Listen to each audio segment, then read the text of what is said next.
Jadi jangan mengkerdilkan Islam dengan mengatakan Islam itu agama Arab. Nah yang kedua, mereka katakan Islam itu agama pendatang. Tunggu dulu kalau kita mau bicara soal pendatang. Islam itu agama dari Allah. Bumi ini ciptaan Allah. Bumi ini milik Allah. Sehingga dimanapun Islam itu hadir di atas muka bumi ini, Islam tidak pernah menjadi pendatang. Islam akan selalu menjadi pribumi di bumi manapun milik Allah subhanahu wa ta'ala. Jadi jangan mereka sombong dengan mengatakan Islam itu pendatang. Tidak. Orang Arab di Indonesia pendatang.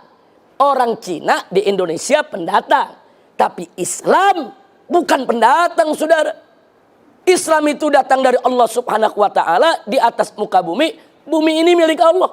Bumi ini ciptaan Allah. Dengan hak apa ada manusia yang begitu sombong mengatakan agama yang datang dari Allah dikatakan sebagai pendatang? Enggak begitu, saudara. Nah, jadi ini berbahaya sekali. Ingin mengecilkan peran Islam, ingin mengecilkan nilai Islam. Dia ingin bermain kata-kata. Nah, kemudian selanjutnya dia katakan karena Islam ini pendatang dari Arab, maka Islam itu harus dipribumisasi. Islam itu harus diindonesiakan. Islam itu harus dinusantarakan. Ini kalimat sangat berbahaya.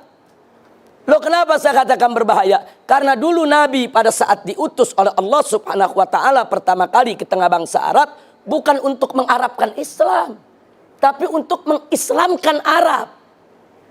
Jadi jangan dibulak-balik. Nabi nggak pernah mengarabkan Islam, ya ikhwan. Nabi itu dulu tugasnya mengislamkan bangsa Arab dan seluruh suku bangsa di dunia.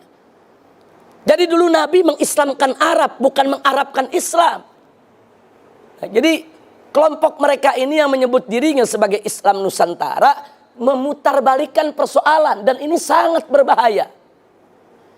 Baik, sekarang mari kita lihat. Kalau nanti Islam di Indonesia harus di-Indonesiakan, maka konsekuensinya Islam di Afrika harus di-Afrikakan. Islam di Eropa harus di-Eropakan.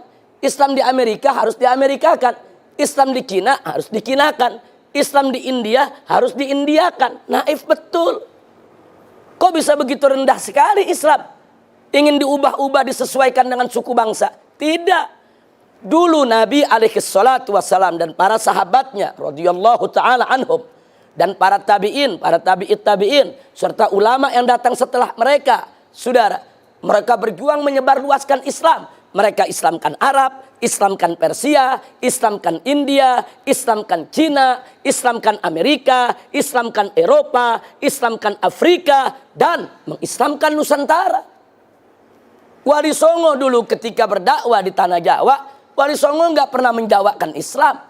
Wali Songo nggak pernah menusantarakan Islam. Justru Wali Songo mengislamkan Tanah Jawa dan mengislamkan Nusantara. Nah ini sengaja saya tekankan karena mereka ingin mengkerdilkan Islam seolah-olah ini cuma urusan orang Arab. Sebetulnya yang mereka mau serang bukan Arab, mereka mau serang Islam.